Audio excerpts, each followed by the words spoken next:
여러분, 선거는 책임입니다. 그래서 2012년 총선에 패배 책임자로 제가 꼽혔을 때 여러 사람들이 부탁해가지고 한 1년 정도 지역위원장 자리를 지키긴 했습니다만은 저는 2013년 2월에 탈당을 했고요. 당연히 지역위원장 자리도 내놓았습니다. 그 이후로 정치로 돌아갈 자리를 완전히 포기했고 정치로 돌아갈 달이 불태워버렸습니다. 왜냐? 선거는 책임이기 때문입니다. 2022년 6.1 지방선거, 여러분 민주당이 그때 참패했지요. 기억하실 겁니다. 가장 큰 책임자가 누굽니까? 박지원입니다. 박지원. 네, 당시 당대표격이었던 민주당 비상대책위원장이었죠. 윤호중 현 행정안전부 장관과 공동 비대위원장이었습니다. 당시에 광역단체장 17곳 가운데 5곳, 기초단체장도 국민의힘의 2배 이상 뒤졌습니다. 네, 광역단체장 그때 어디 됐었죠? 제주도, 그리고 호남 3곳, 그리고 경기도. 나머지 다 졌습니다. 다 졌어요. 네. 불과 4년 전 전국을 휩쓸었던 제1야당 민주당이 순식간에 특정 지역 정당으로 쪼그라든 것입니다. 지도부 총사퇴는 당연한 수순이었지만 정작 그 실패에 한복판에 서 있던 박지현은 끝내 스스로의 잘못을 인정하지 않았습니다. 문제는 박지현이 선거판을 진두지휘하면서 보여준 정치적 미숙함이었습니다. 어디서 이런 애를 데려다가 선거판을 그냥 뜬 눈으로 망칠 수 있는가? 다들 그렇게 탄식하셨을 겁니다. 선거는 공격과 설득의 연속인데 박지현은 매번 사과하고는 자기 당에게, 아군에게 공격을 가했습니다. 586 용태론을 터뜨리고요. 지도부와 충돌하면서 내용을 부추겼습니다. 선거 와중에. 당연히 지지층과 갈등을 불러왔고요. 마지막 유세 현장에서는 지지자들로부터 야유와 함께 부부젤라를 맞는 굴욕을 당했습니다. 선거는 팀플레이입니다. 그런데 박지현은 오히려 내부 총질로 당을 스스로 무너뜨렸습니다. 저딴 게 왜 당대표가 됐는지 전 도무지 이해할 수가 없었습니다. 게다가 박지현은 2022년 대선에서 진 결정적인 이유가 민주당의 페미니즘 성향이었는데 아주 2022년 지방선거에서 우리는 페미당이다, 이 정체성을 굳히기 위해 애를 썼다는 점이죠. 치려고 작정한 겁니다. 이 친구가 저 국민의힘에서 파견 나왔나 그 생각이 들 정도였어요.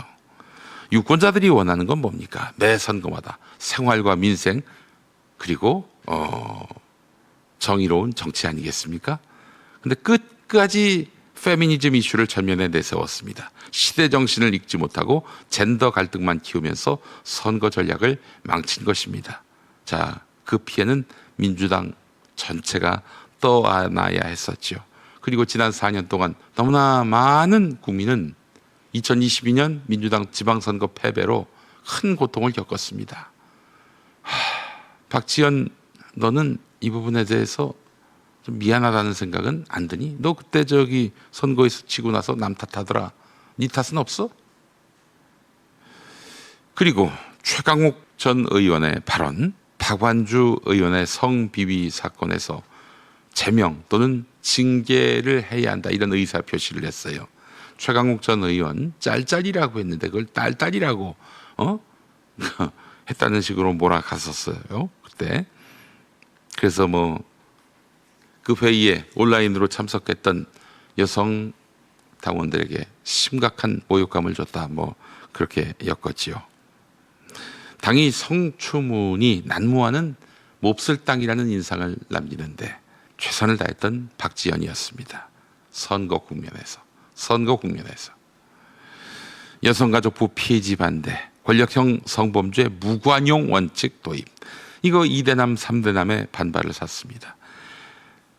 변화의 요구를 표방한 메시지가 유권자에게 새로움보다는 불안, 갈등으로 비쳤습니다. 그래서 중도층 확보에 실패했습니다. 그 결과 지방선거에서 대규모 패배를 겪었습니다. 내부에서 공개적 비판을 했고요. 혁신 요구를 시도 때도 없이 했습니다. 당이 단합하지 못한다. 혁신하지 않는다. 이런 인상을 남겼고요. 당 외부의 비호감 요인으로 작용할 수밖에 없었습니다. 선거 때는 무조건 단합하고요. 희망의 메시지를 내야 하는 것입니다. 박지원은 그런데 민주당을 성추문당으로 낙인 찍는 데 바빴습니다. 민주당은 이제라도 냉정하게 반성해야 합니다. 이 사실은 이준석이 뜨니까 박지원이라는 청년을 띄우겠다 이런 계산이었던 것 같아요. 특정 인물을 그렇게 영웅처럼 띄우다가 무능이 드러났고 그렇게 해서 선거 결과는 몰패에 가까웠고 얼마나 큰 대가를 치렀습니까? 정체성 정치, 페미니즘 정치 이것이 민주당을 얼마나 고통스럽게 하는지 정의당의 몰락을 통해서도 우리는 본 거 아닙니까? 내년 지방선거에 또 이런 자들이 나타나가지고 당을 휘젓고 다니는 것은 아닌지 염려됩니다.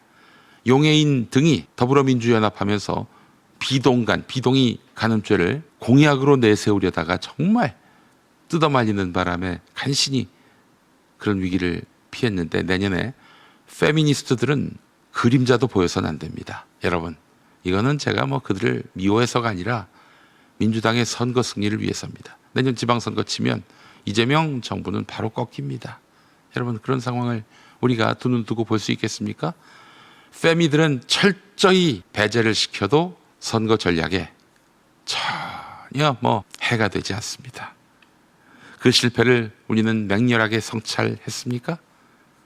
또 다른 선거에서 같은 실수를 되풀이하지 않을 만반의 태세를 갖췄습니까? 정체성 정치, 페미니즘 정치가 얼마나 쉽게 민심과 괴리될 수 있는지 이젠 직시해야 합니다. 선거는 책임입니다. 박지원 개인의 실패를 넘어서 민주당이 집단적으로 책임을 지고 교훈을 삼아야 할 때입니다. 국민은 언제나 냉정합니다. 반성 없는 정당에 두 번째 기회를 주지 않습니다. 페미니즘을 도려냅시다. 그거 없어도 민주당 국민의 선택을 받는데 전혀 하자가 없습니다. 제발 도려냅시다. 보이는 족족 고개를 들 수 없게 합시다. 생존의 전략입니다. 선거 승리의 전략 이전에 생존의 전략입니다.